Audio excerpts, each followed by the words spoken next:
नमस्कार, मैं श्वेता और आप देख रहे हैं न्यूज़ फॉर नेशन। राजद सुप्रीमो लालू प्रसाद यादव की पिछले दिनों सिंगापुर में किडनी ट्रांसप्लांट हुई। जी हाँ, आपको बता दें कि उनकी दूसरी बेटी रोहिणी आचार्य ने उन्हें किडनी दिया, जिसके बाद उनकी तबीयत में काफ़ी ज़्यादा सुधार देखने को मिल रही थी। जिसके बाद अब ये खबर आ रही है कि उनकी जो किडनी है वो पहले 30 से 40% ही काम कर रही थी, लेकिन अब उनकी जो किडनी है वो 90% काम कर रही है। वहीं हम आपको बता दें कि लालू प्रसाद यादव फिलहाल सिंगापुर में हैं और अभी भी वो सिंगापुर में ही रहने वाले हैं। उनकी बेटी को रोहिणी आचार्य को तो हॉस्पिटल से 1 सप्ताह में छुट्टी मिल गई थी, लेकिन लालू प्रसाद यादव को 19 दिन तक हॉस्पिटल में रखा गया है, जिसके बाद उन्हें हॉस्पिटल से अभी छुट्टी मिल गई है। वो वापस घर तो आ गए हैं, लेकिन अभी भी वो सिंगापुर ही रहेंगे। वहीं लालू प्रसाद यादव के हेल्थ को लेकर, उनके किडनी ट्रांसप्लांट को लेकर डॉक्टरों की तरफ से क्या कुछ दिशा निर्देश जारी किया गया है, आइए हम आपको बताते हैं। जब सुप्रीमो लालू प्रसाद यादव को उनकी बेटी रोहिणी आचार्य की किडनी लगाए जाने के बाद किडनी 90% काम कर रही है। इससे पहले लालू प्रसाद यादव की किडनी 20 से 40% तक ही काम कर रही थी और उनकी किडनी की बीमारी की गंभीरता बढ़ते जा रही थी। लेकिन डायलिसिस की स्थिति आने के बाद दुनिया के प्रसिद्ध किडनी सेंटर माने जाने वाले सिंगापुर के माउंट एलिजाबेथ अस्पताल में उनका किडनी ट्रांसप्लांट कराया गया। 5 दिसंबर को लालू प्रसाद यादव और रोहिणी आचार्य का ऑपरेशन हुआ था।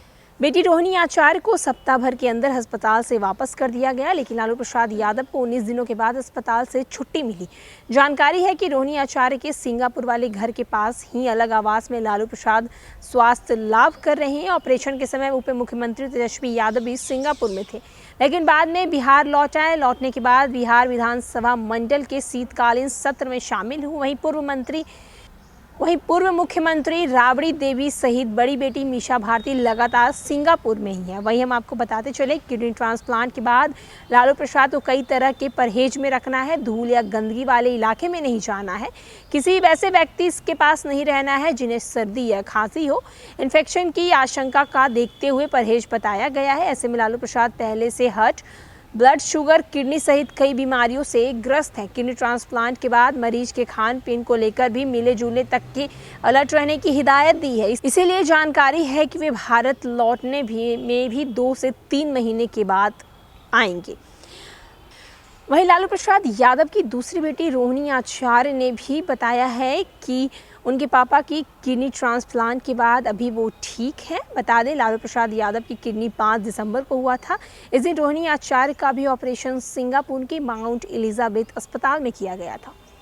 तो वहीं लालू प्रसाद यादव की जो किडनी 40 से 30% काम कर रही थी, तो वहीं किडनी ट्रांसप्लांट के बाद अब ये किडनी 90% काम कर रही है। लालू प्रसाद यादव फिलहाल अच्छे हैं, स्वस्थ हैं।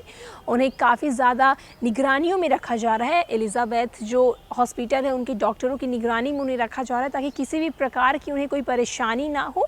क्योंकि अभी उनका कुछ दिन पहले ही जिस तरीके से किडनी का ऑपरेशन हुआ है, किडनी ट्रांसप्लांट हुआ है, उसके बाद ये सारा कुछ उन्हें देखने के लिए वहीं सिंगापुर में फ़िलहाल उन्हें रहने के लिए कहा गया है। अभी लालू प्रसाद यादव 1 से 2 महीने सिंगापुर में ही रहने वाले हैं।